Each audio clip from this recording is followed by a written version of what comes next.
I got my head out the sunroof. I'm blasting our favorite tunes. I only got one thing on my mind. Assalamualaikum warahmatullahi wabarakatuh.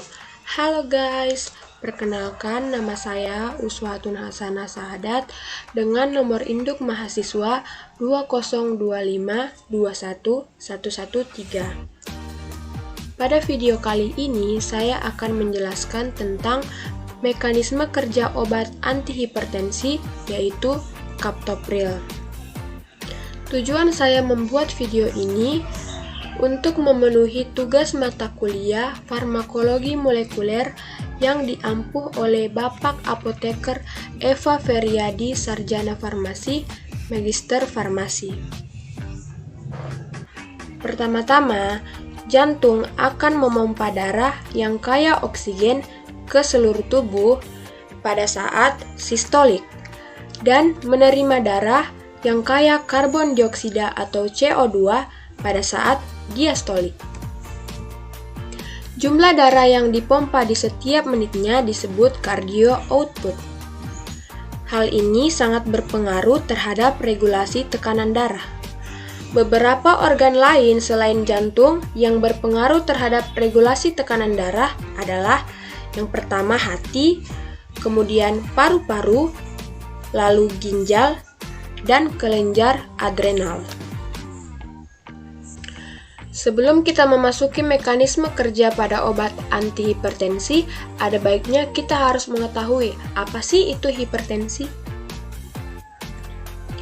Hipertensi didefinisikan sebagai tekanan darah sistolik di atas 140 dan tekanan darah diastolik di atas 90, dan dianggap parah jika tekanan sistolik di atas 180 dan tekanan diastolik di atas 120. Tekanan darah tinggi seringkali tidak menunjukkan gejala.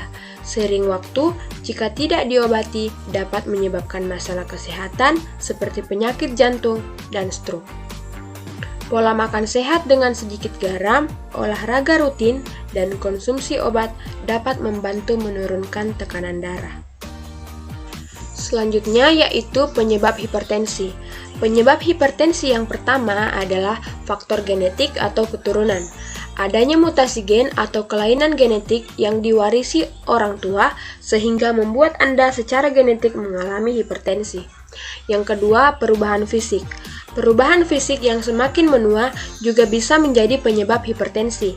Jika Anda mengalami perubahan fungsi ginjal karena penuaan, maka keseimbangan garam dan cairan alami tubuh akan terganggu. Alhasil, tekanan darah tubuh ikut meningkat. Yang ketiga, pola hidup tidak sehat. Sebagai contoh, kebiasaan merokok, terlalu banyak konsumsi makanan asin, terlalu banyak konsumsi makanan manis, serta kurangnya aktivitas fisik seperti olahraga. Dan yang terakhir, kondisi medis tertentu, seperti penyakit bawaan dan penggunaan obat-obat terlarang. Selanjutnya kita masuk pada obat antihipertensi, yaitu captopril. Captopril merupakan salah satu obat antihipertensi golongan AC inhibitor yang telah banyak digunakan untuk pengobatan hipertensi dan gagal jantung kongestif dan diresepkan untuk pasien kronis yang membutuhkan agen terapi jangka panjang. Farmakokinetik dari obat captopril tersebut adalah yang pertama, absorpsi. Captopril diabsorpsi cepat sekitar 60-75% pada perut kosong. Makanan akan mengurangi bioavailabilitas obat sekitar 24% hingga 30%. Yang kedua, distribusi. Captopril didistribusikan ke dalam air susu ibu dengan konsentrasi sekitar 1% dari konsentrasi obat dalam darah maternal. Uji coba pada hewan menunjukkan captopril secara cepat didistribusikan pada hampir semua jaringan tubuh, kecuali susunan syaraf pusat. Captopril terikat pada plasma protein, terutama albumin, sekitar 25-30%. Yang ketiga, metabolisme. Metabolisme captopril terjadi di hepar.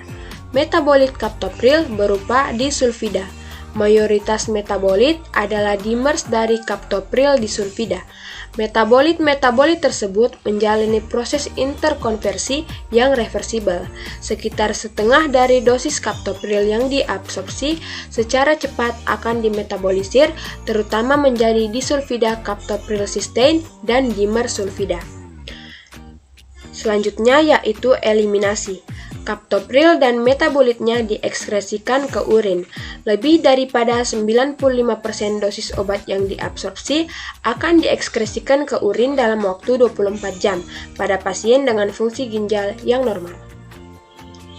Selanjutnya yaitu dosis obat kaptopril, yaitu 25 mg diminum 2-3 kali sehari dan diminum pada saat perut kosong.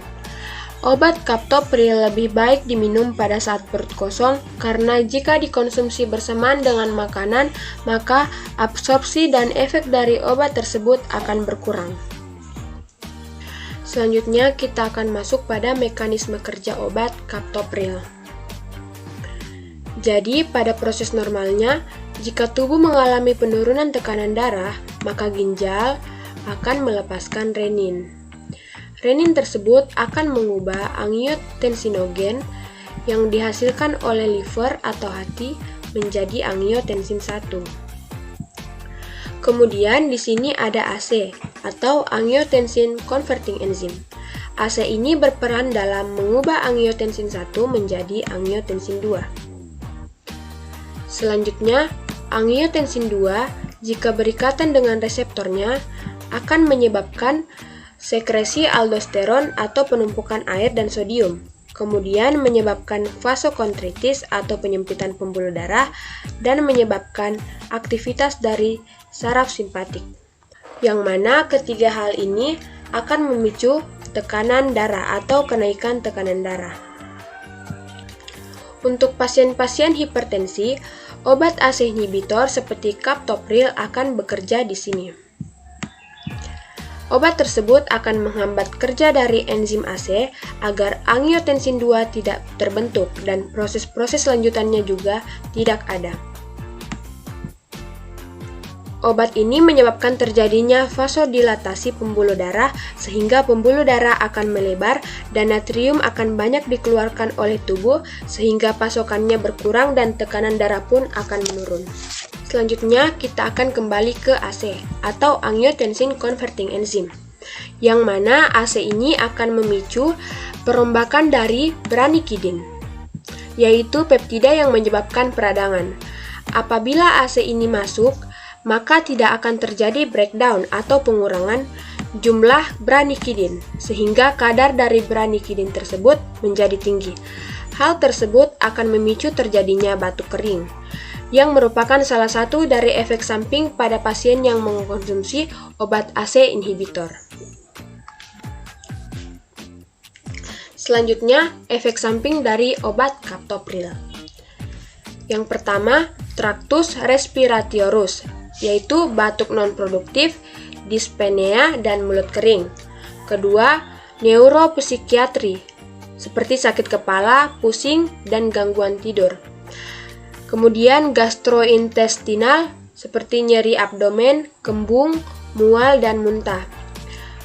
Selanjutnya dermatologi, seperti gatal dan ruam kulit.